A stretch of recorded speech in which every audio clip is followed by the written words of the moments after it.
Welcome. Thank you for joining me for this edition of Austin Prep Presents, which is our virtual series where we cover a wide variety of topics, everything from college athletics during a pandemic to estate planning. So I'm Jennifer Hodgson. I'm the Director of Alumni Relations and Giving at Austin Prep.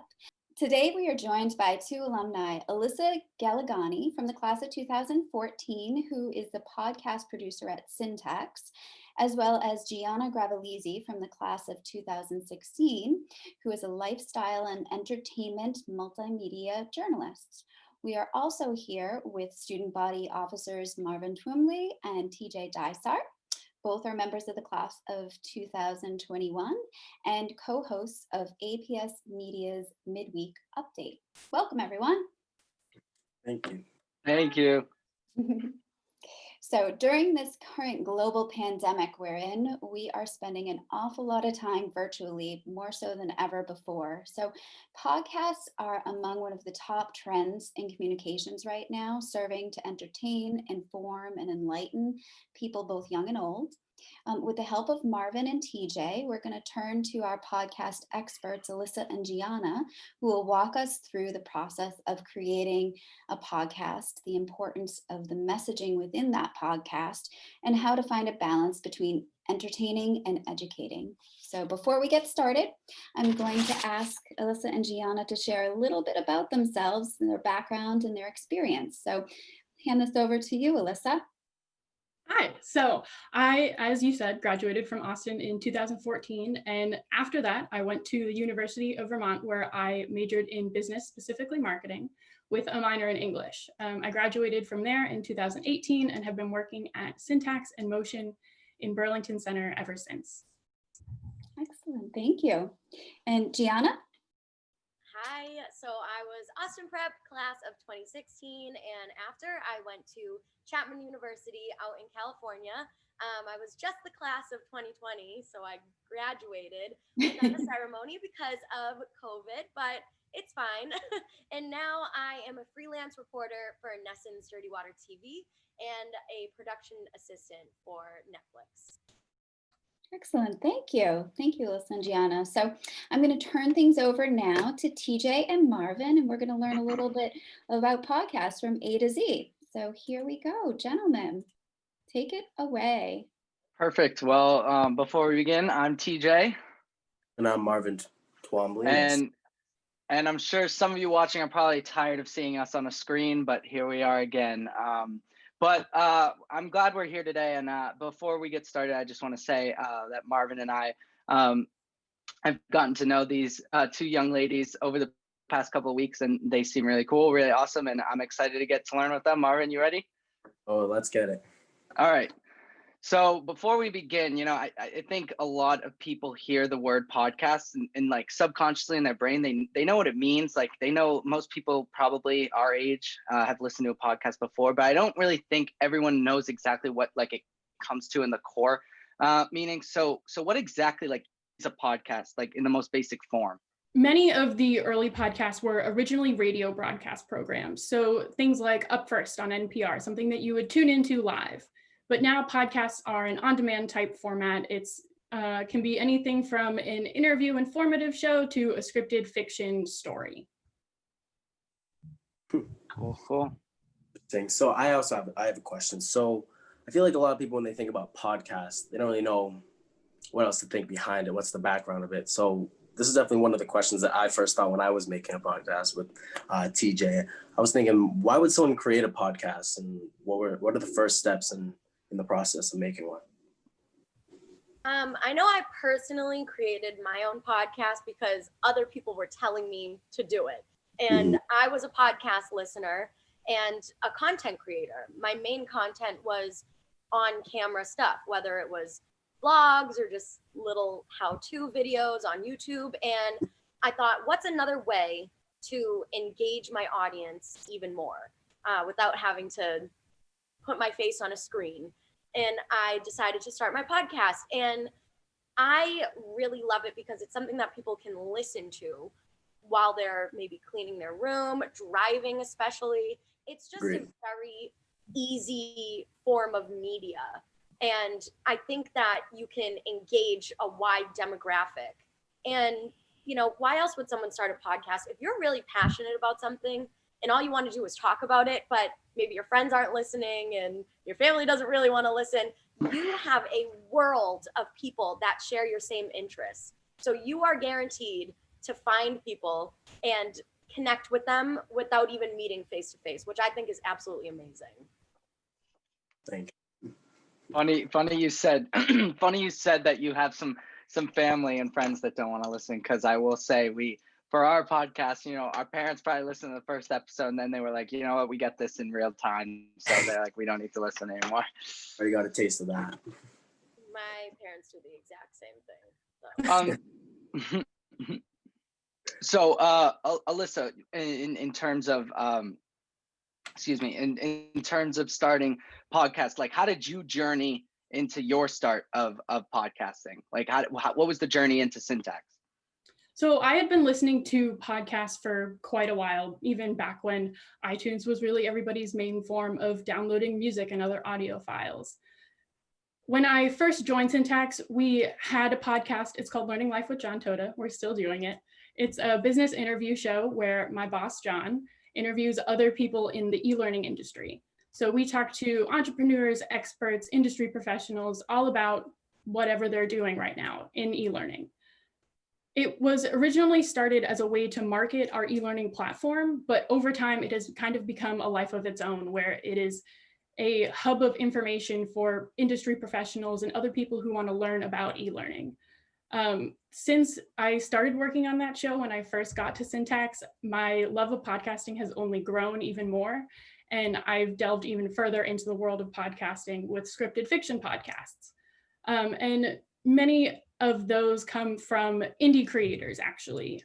So people who have a story, a fiction story most often, that they want to tell through audio. I consider it to be a movie or TV show, but without any kind of visual. So you have all these sound effects coming at you from different angles, and it really creates this whole entire world just in your ears. And that's really what my favorite part of podcasting is at the moment. And we have a show called Station Obscura where we feature up and coming writers. They get 3 episodes to tell an entire story. It totals about 45 to 60 minutes of audio content, and it's amazing to be able to build that world with them. And Excellent. I have a question for TJ and Marvin. I know that you guys just mentioned that you have your own podcast. So why did you start your podcast? Well, there's 2 perspectives here, because Marvin and I have very different perspectives on it. So I'll let Marvin give his perspective first. Yeah, my perspective is that, I've always noticed that me and TJ have these conversations that always get brought in by other people, and other people are like, are relating to it and commenting on it. And they're like, yeah, I like talking to TJ and Marvin. They like the content that we talk about. So throughout that time, TJ brought up to me that he wanted to create a podcast, which it wasn't in my thought at the time, but as he persuaded me, I'll say, to make a podcast, and so far it's doing great. So that's really my inspiration. So keep on going from that. So my inspiration was actually you, Gianna. I mean, so for those of you that don't know, last year before Corona, we had a really wonderful career day where we got to meet all types of Austin Prep alums from many different backgrounds that do anything from literally everything. Like, I even learned that we have an NHL owner that went to Austin Prep. But anyway, we got to meet Gianna in, I don't remember exactly what the panel was, but it was some form of, I think it was broadcasting or journalism, multimedia, something of the other. And I was like, okay, I'm rocking with this girl. I was like, I wish she was in. She's like talking about like she went to college in Cali. I'm like, yep, that sounds like me. So we, we connected over time and just talked and stayed connected. And then I think you started your podcast not too long after that, Gianna. When was it? Yeah. Do you know what month? I started mine in January. Yeah, and I think career day was in like December. So I saw that and I was like, whoa. At the time I was like, whoa. Then Corona hit and, you're stuck in the house. You have nothing to do. And I think that's when what Marvin mentioned, we touched on that conversation between, oh, you know what, we have all these good ideas. So I was like, listen, we've got a lot of time in the house. We've got nothing else to worry about. I was like, let's just start the podcast. I was like, let's roll it out. Let's plan it. We'll make it, you know, organized. And I get in these modes, and literally in one right now where I literally can't stop talking. And I go off on something and I dive so deep. And Marvin's like, whoa, whoa, whoa, whoa, whoa, whoa, whoa, whoa, whoa, whoa. We got a podcast. All right. That's a great goal. He's like, but you're talking like we're going to get to that tomorrow. And I was like, okay, let's plan it. Let's take the summer. Let's just think about it. Let's just talk about it. At the time, it was just a thought. Back then, we thought it was going to be something centered around music, because Marvin and I both, I mean, one of the common interests we had when we became friends was that we both loved hip hop. And so we always talk about hip hop, and just more than your I know hip hop is kind of like the basic for music today, but it really is more of a real interest as opposed to just going with the basicness of it. But we thought we were going to do music, rap. And that was when I reached out to Gianna at that point, because I said, okay, you just started a podcast, you know, how do you do it? I was like, I can talk into a microphone, but I don't even know the first thing, the exporting, doing all this stuff. So Gianna kind of served as our mentor. I think around like April, we had a Zoom call with her, and she was just giving us the pointers, and we were like, whoa, that is so much. I remember specifically, Marvin was like, whoa, that's a lot being thrown on us. But, you know, we took the summer, we planned it out, actually before the summer, in April, you know, we bubbled up because of coronavirus early, and we're like, want to do a practice run. So before we had any equipment, any microphones, we sat in Marvin's car with my laptop and recorded probably the worst conversation / quality of podcast you could probably hear in your life. But the thing is, that was necessary.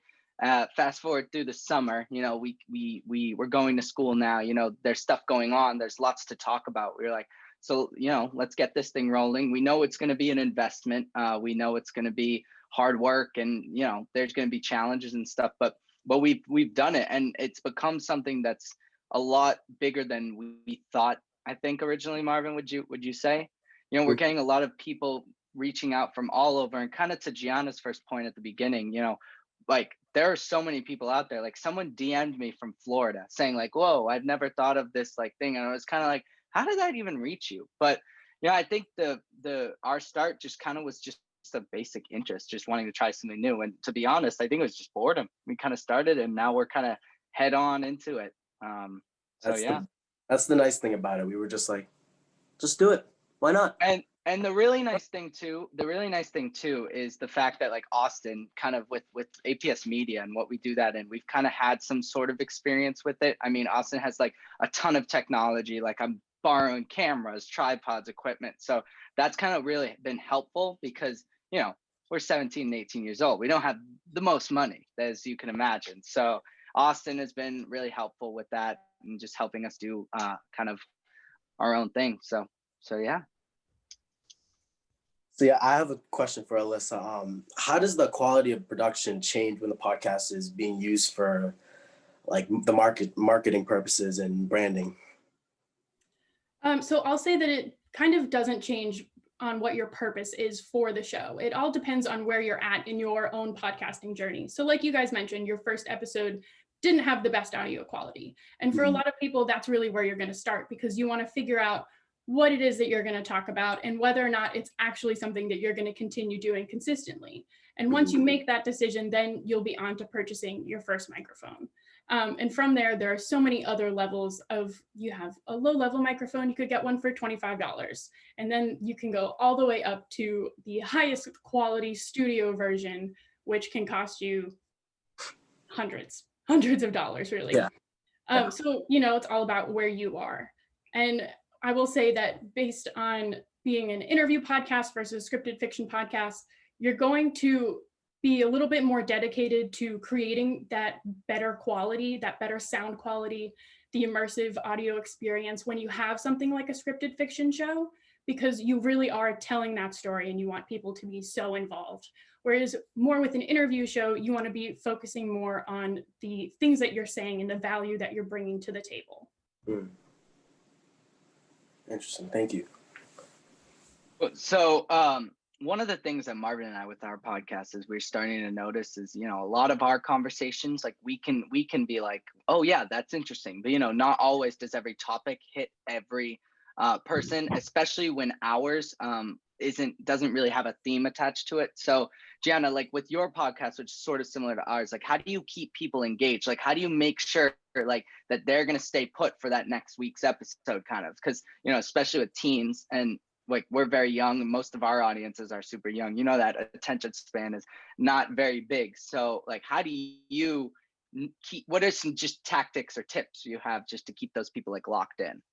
Yeah, that's a great question. I mean, I think the biggest lesson I learned when I first started was less is definitely more in terms of podcasting. I, you know, kind of like you guys, I sat down and did a trial episode and sent it to one of my really good friends. And he was like, I love you, but I can't listen to you for that long. Like, I can't do it. Like, I dozed off. Like, what are friends for, right? Those truthful friends are really also what helped me take my podcast off the ground. But he had a point. I mean, there's been times when I've listened to certain podcasts on big platforms and I'm like my mind just goes somewhere else. So the shorter, the better, definitely. Just say what you need to say and get to your point. So what I like to do is I write a script. I don't follow it word for word. Kind of more bullet points, helps me, you know, TJ, you said you like to talk a lot and nonstop. I am the same exact way. It just kind of helps me be like, I have a lot of things to get to in a little amount of time. And I only try to record for anywhere under an hour. That way, when I edit, the episode will definitely be under an hour, which I like to keep I mean, depending on the content, like if you're doing the fictional storytelling, it should definitely be an hour because it's something that you have to follow. But if you're listening to Gianna talk about herself and her life, you don't want to listen to that for an hour. So the shorter, the better. I talk about situations that happen to me personally, but I make them relatable. So I don't say me, this happened to me. I'm like, you know, when this happens in your life and maybe you're feeling this way, and like, if this happens to you, this is how you can think about it. And next time, if you're in this situation also, this is what you can do about it. So I make it more like I'm talking to a friend rather than talking about myself with myself, if that makes sense. Thing is, I know what you mean, but when you say like that, it sounds awesome. Exactly. I mean, you can see my little setup over here. I sit by myself and I talk to myself. So I like to pretend that I'm talking to somebody. That way it's more engaging rather than just me. Yeah, I will say having Marvin in front of me makes me feel a little less crazy. Definitely less is more. One thing I actually just thought about, not to put you on the spot, Gianna, but I wanted to mention this. So in terms of engagement, Marvin and I actually do a visual version as well, where we're recording on 2 cameras, kind of back and forth, because that was one of our things. We thought kind of that a lot of the podcasts today that you see, like of the big ones, are actually starting to incorporate video. Now, 2 questions here. One's for Gianna, one's for Alissa, just based on what you guys do. So one, do you think that is another like good addition for engagement? And for Alissa, do you think that kind of the visual aspect kind of sort of just defeats the whole purpose of a podcast, or do you kind of like that idea? Yeah, I mean, I feel like you guys actually pitched that to me on our Zoom meeting, and I originally told you no. I was like, don't do that. True. Do it. And I, at the time, thought, especially for you guys just starting, it's a lot of work to incorporate video. Oh, yeah. You know, you have to sync sounds, you have to edit both the video and the audio, and you don't have as much freedom because you can edit audio. Why I love podcasts. You could say something in the beginning and attach it to something you said at the end and make it sound like a full sentence. So editing audio is easy. When you tag the video on, then it's tricky. You have less creative freedom. So I told you guys no, but fun fact, you guys did it, and you both have actually inspired me. I'm currently in pre-production for season 2 of my podcast, and it will be video as well. Ooh, okay. That's inspired the pro. We inspired a prop. we took lessons from each other. So, I think it's great if you can do it creatively. It gives people, you can either listen to it again while you're driving, you don't have to watch anything, or if you're just on YouTube and now you like cut into the video world where you have a podcast, but it's a visual podcast. So people will just sit and kind of watch you guys speak. And then it puts a face to the voice, which is pretty cool for, other people that are just listening. They're like, I wonder what they look like. And now the video lets them know. So at this point, if you can do it, I say do it. So then, Alissa, what do you think of the visual aspect? Yeah, so I don't think it actually takes away from being a podcast at all, and can only really add to your entire repertoire, especially when it comes to marketing your show. And while you guys are kind of doing more conversational stuff and maybe marketing isn't top of mind for something like that, it is a great way for your audience to see like, oh, these are the people that I am so invested in that I listen to them talk to each other for hours on end. You can, like Gianna said, it is difficult to be editing the video part, especially. But when you can put out clips like that on Instagram or Twitter or wherever else you feel that your audience is and really reach them there, I think that really adds to being a podcast. And with kind of any interview show, conversational, informative, that video is going to be very helpful for you and for your audience. Awesome. Perfect.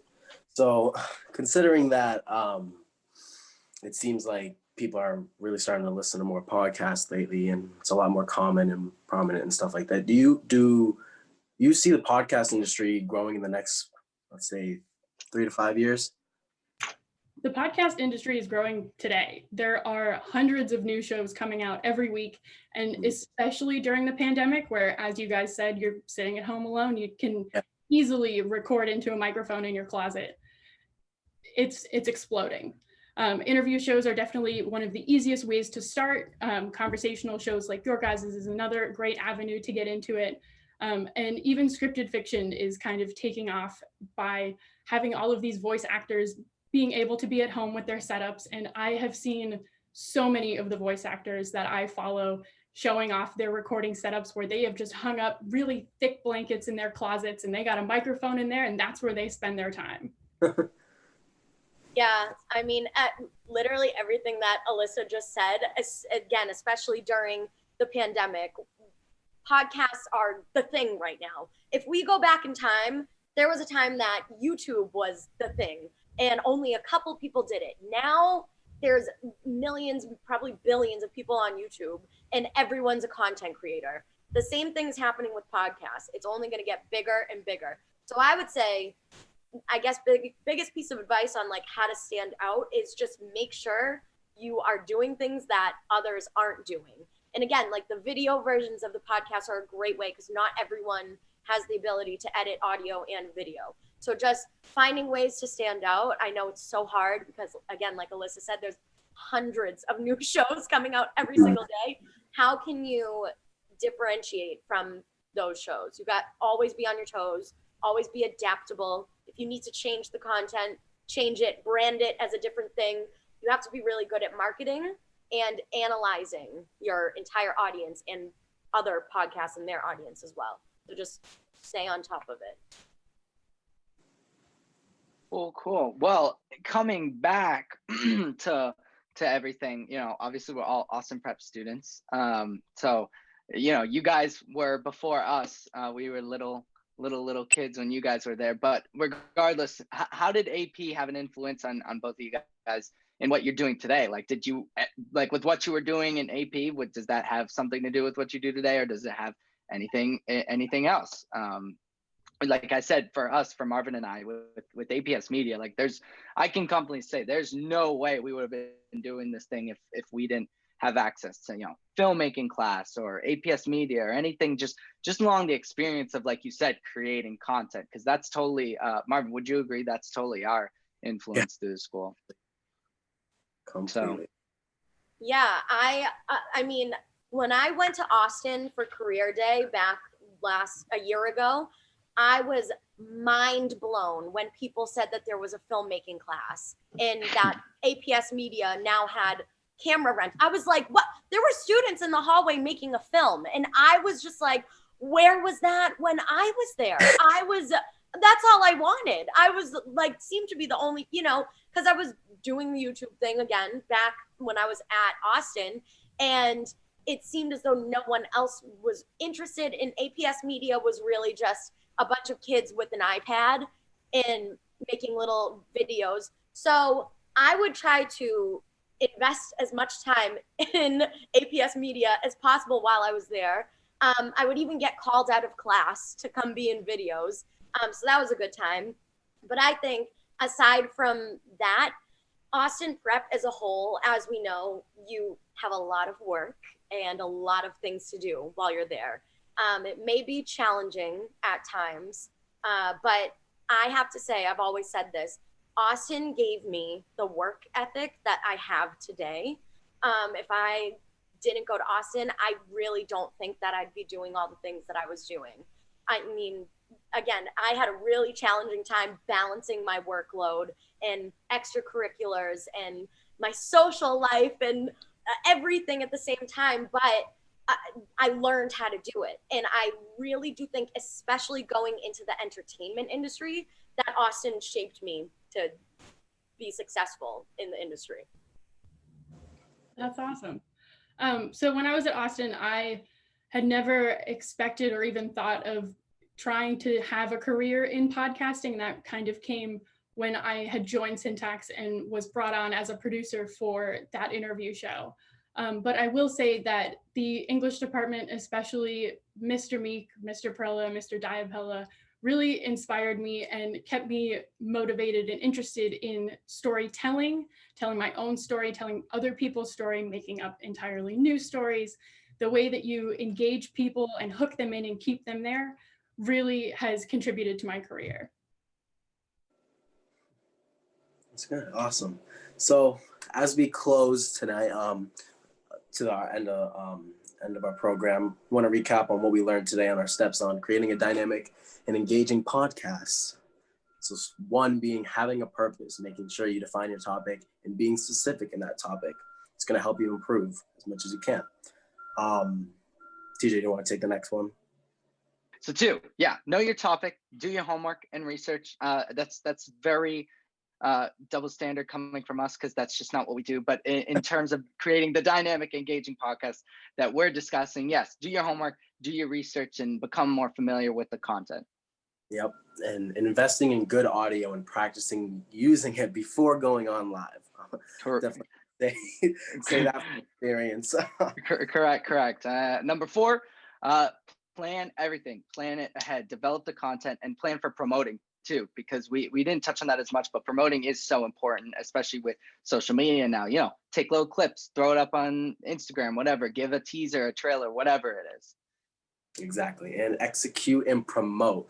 I know it's definitely easier said than being done, but if you just start it, then you already got to go through it. So you might as well just promote, make sure it's out there, and just put your passion to it. So yeah, thank you, Alissa and Gianna, for being with us today. And now it's time for the favorite part. It's time for the plug. So if the audience wants to find and follow your podcast, so where can we find you? So my podcast is called Ugh, that is UGH, on both Spotify and Apple Music. And I've just created an Instagram for the podcast. It's Ugh, the podcast, all one word. Cool. So my scripted fiction podcast is called Station Obscura, and you can find us wherever you listen to podcasts, Spotify, Apple Podcasts, Google. And we do have an Instagram account for it. It is station_obscura. Wonderful. All right, well, I think that just about wraps up our time.